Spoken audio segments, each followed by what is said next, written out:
Good morning बच्चों।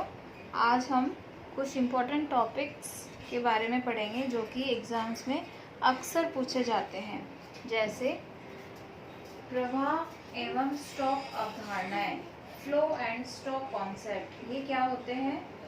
Flow and stock concept होते हैं, इन दोनों में हम समय के आधार पे अंतर करते हैं। जैसे प्रवाह है, जो फ्लो है, वो समय अवधि से रिलेटेड है, जिसको हम कैसे बोलेंगे? प्रवाह एक ऐसी मात्रा है जिसे समय अवधि के संदर्भ में मापा जाता है, जबकि जो स्टॉक है वो ऐसी अवधारणा है जिसे हम समय बिंदु के आधार पे मापा जाता है। फॉर एग्जाम्पल, जैसे अगर घंटे की बात हो रही है, दिन, सप्ताह, वर्ष, इसमें फ्लो कॉन्सेप्ट है। समय बिंदु जैसे 4 बजे या कोई और टाइम, फिक्स टाइम, कोई डे फिक्स है, 1 जुलाई, ये सब स्टॉक कॉन्सेप्ट है।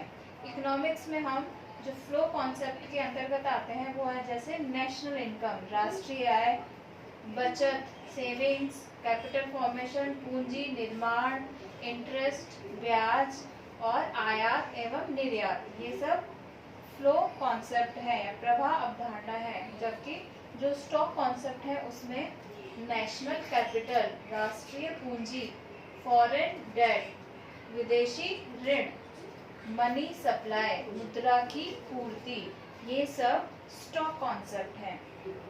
इसके बाद हम नेट के बारे में पढ़ेंगे। शुद्ध क्या होता है? शुद्ध हम कैसे निकालते हैं? इकोनॉमिक्स में शुद्ध निकालने के लिए हमें ग्रॉस में से डेप्रिसिएशन को माइनस करना होता है। अगर हम नेट इनकम की बात करते हैं या शुद्ध आय की बात करेंगे तो ग्रॉस का मतलब होता है सकल। सकल में से घिसावट या ग्रॉस में से डेप्रिसिएशन माइनस कर देंगे तो हमें नेट इनकम मिल जाएगी। अगर हम नेट इन्वेस्टमेंट की बात करेंगे तो ग्रॉस इन्वेस्टमेंट में से हम डेप्रिसिएशन को माइनस कर देंगे तो हमें नेट इन्वेस्टमेंट या शुद्ध निवेश मिल जाएगा।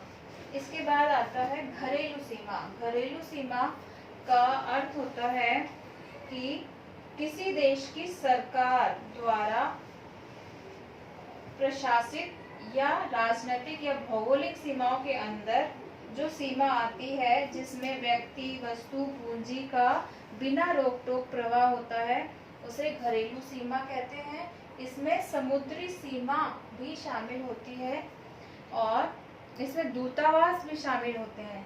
फॉर एग्जाम्पल, जैसे अमेरिका में अगर इंडियन एम्बेसी है तो वो भारत की घरेलू सीमा के अंदर मानी जाएगी। दूसरा एग्जाम्पल, अगर इंडिया में या भारत में अमेरिका की एम्बेसी है, अमेरिका दूतावास है, वो अमेरिका के घरेलू सीमा का हिस्सा माना जाता है। इसके बाद है देश के सामान्य निवासी, normal resident of a country. एक देश के सामान्य निवासी कौन होते हैं? वह व्यक्ति जो सामान्यतः कम से कम 1 वर्ष या उससे अधिक उस देश में रह रहा हो और उसके आर्थिक हित उसी देश में निहित हो। व्यक्ति यहाँ पे सामान्य निवासी है, तो सामान्य निवासी में व्यक्ति तथा संस्थाएं, इंस्टीट्यूशंस भी शामिल होते हैं। जैसे विश्व बैंक, वर्ल्ड बैंक है, WHO है, IMF है, ये सभी एक देश के घरेलू सीमा देश के सामान्य निवासी के एग्जाम्पल है। तो सामान्य निवासियों में नागरिक या सिटीजन्स और गैर नागरिक जो सिटीजन नहीं है, दोनों शामिल